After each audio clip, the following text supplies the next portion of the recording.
berbeda, warnanya juga berbeda, semuanya berbeda, sehingga bisa kita simpulkan bahwa memang laporan itu dibuat bukan atas dasar etikat baik untuk menyelesaikan permasalahan, juga bukan merupakan laporan yang sesuai dengan fakta. Sehingga apabila kita berpikir dengan tidak hadirnya saja tanda tangan tanda terimanya, begitu juga rekan-rekan pengurus yang lain.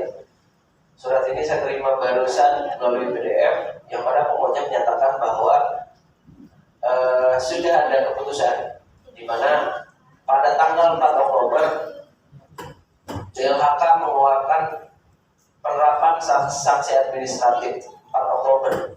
Tetapi kami selaku pengadu, pelapor atau apapun bentuknya tidak diberitahu soal jelas sumir seperti itu.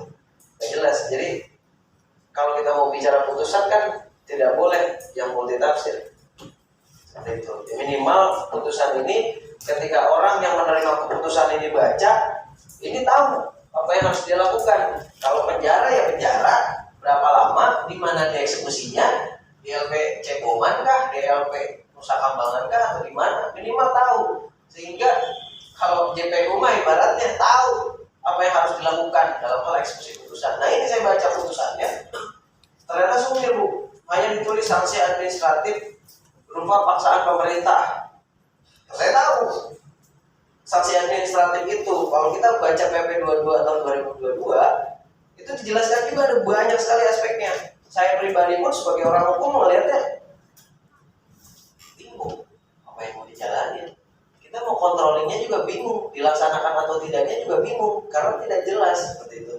Jadi bagus hari ini kita ketemu di sini, mohon untuk nanti dijelaskan biar kita semua tahu ini outputnya dari rangkaian panjang yang sudah kita jalankan ini apa. Temuan ini endingnya, outputnya apa gitu. Karena sebetulnya tidak menutup kemungkinan persoalan ini juga akan saya bawa ke ruang yang lebih luas. Kasih Datun sudah nunggu, saya sudah konsultasi menggunakan hak saya sebagai masyarakat untuk berkonsultasi dengan Datun Kejaksaan Negeri. Ada nggak sih aspek pidananya? Ada nggak sih maladministrasinya? Ada nggak sih dan lain sebagainya? Saya mendapat jawaban yang menurut saya cukup masuk akal, sehingga saya berpikir ya kalau tidak selesai di apa masih banyak tempat gitu. Begitu barangkali juga tidak akan terlalu panjang barangkali dengan DLHK soal diskusi ini karena saya juga sudah terlanjur angkat ke Ombudsman. Mungkin ada tambahan dari teman-teman yang lain. Terima kasih. Assalamualaikum warahmatullahi wabarakatuh. Waalaikumsalam. Bagi berikut ada kardus, plastik, wafer, jerigen, kayu bekas, besi bekas, es buku cair dan selat. Tentunya ini sekalian menjawab dia. Dari jenis-jenis tadi yang disampaikan, kiranya teman-teman dari DLHK, Ibu Kabid Basda untuk menjelaskan dari jenis-jenis tadi yang disampaikan oleh PT Pamindo, ada kardus sampai dengan selat. Ini mohon apakah ini termasuk dari jenis-jenis limbah yang tadi kategorinya limbah berbahaya atau seperti apa ya? Silakan disampaikan.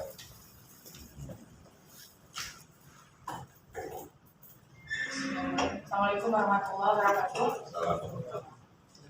Terima kasih kepada menghormati dari Mantap. dan dari Satpol PP. Sebelumnya saya akan bacakan dulu kronologi penanganan pengaduan dari Mas Cabang Laskar Karangtengah Kerawang dimulai pada tanggal 5 April 2022. Itu belum satu bulan saja.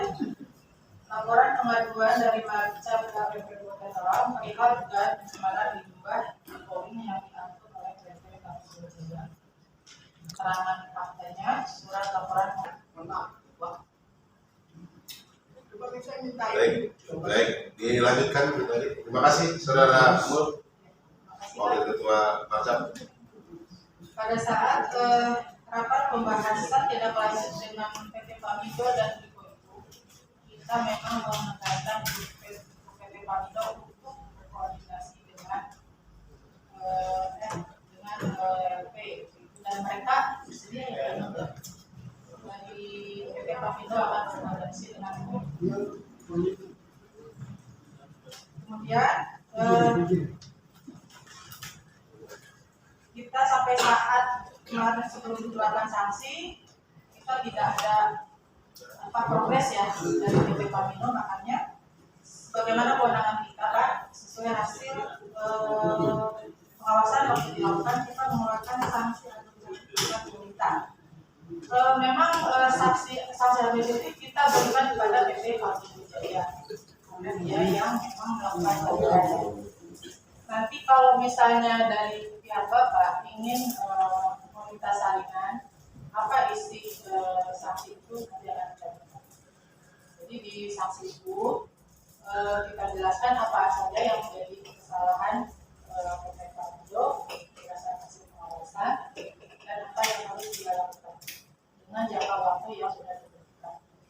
Nanti kalau misalnya Bapak adu salingannya nanti akan kita berikan. Pabriknya itu di pinggir jalan tol kalau nggak salah ya? Jalan provinsi itu ya? Jalan provinsi juga ada ya? Nah makanya hari ini ya izin kalau bisa satu saat ajak kami Kak.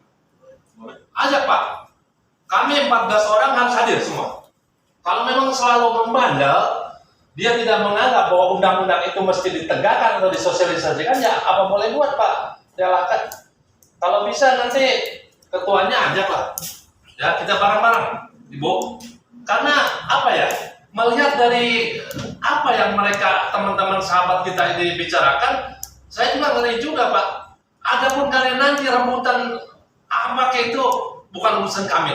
Kami nggak punya hak untuk mengkritisi itu. Yang jelas kami tupoksi hari ini. Tupoksi Komisi 3 seharusnya ya bareng-bareng dengan DLHK, apa yang DLHK rahasiakan kami harus tahu harusnya Pak. Iya kan? Nggak bisa Bapak. Contoh, hari ini Citarum juga hampir-hampir kita juga kehilangan marwahnya sebagai anggota DPR. Harusnya ya kita sama-sama selesaikan bareng-bareng. Kalau lagi saat tinggal hitam semua. Tapi kalau lagi banjir hilanglah B3-nya. Ini juga salah satunya apa yang teman-teman tadi katakan ke kita semua. Untuk itu sekali lagi terima kasih. Saya juga ini mungkin menjadi PR. Izinkan kalau bisa rekan-rekan Kang Wahyu, Kang Andre, kalau memang hari ini kita tidak bisa bertemu karena one prestasi, kita ngomong kemana pun kalau objeknya tidak ada mau ngomong apa kan? Akan mengatakan untuk yang lain.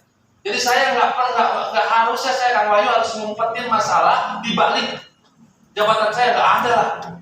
Nah hari ini kalau Kang Wahyu, kalau saudara teman-teman mau selesai, ajukan surat ke Komisi 3, saya bawa ke DPR, ke Ketua DPR. Kalau perlu Satpol PP dengan Polres kita bawa. Karena mereka mengajak tidak selesai. Akan jojorokan di sini, paling saya didengarkan dengan seksama dan dalam tempo singkat hilang. Tapi besok kita datang ke sana, kita blow up, geruduk ke sana. Artinya kita bukan menggeruduk kayak mereka. Kita semua akademisi loh. Saya salut sama antum loh semua. Kita sama-sama belajar hukum, semua belajar hari ini. Jadi ngomongnya nggak ngawur Bu. Nah itu dari DLHK siapkan orang yang mau bergerak. Kalau yang tidak mau, ibu nanti yang kena masalah. Mari dari mulai hari ini adalah PR kita untuk membuktikan bahwa DLHK itu bukan hanya sekedar kaki tangan pengusaha. Kaki tangan rakyat harus cepat dulu. Kalau ada sedikit masalah, selesaikan. Izin Ketua. Kalau bisa besok setelah ini kita jadwalkan pimpinan, kita undang. Kalau mereka tidak mau, kita sidak dulu Pak pimpinan. Ya, sidak ke lokasi.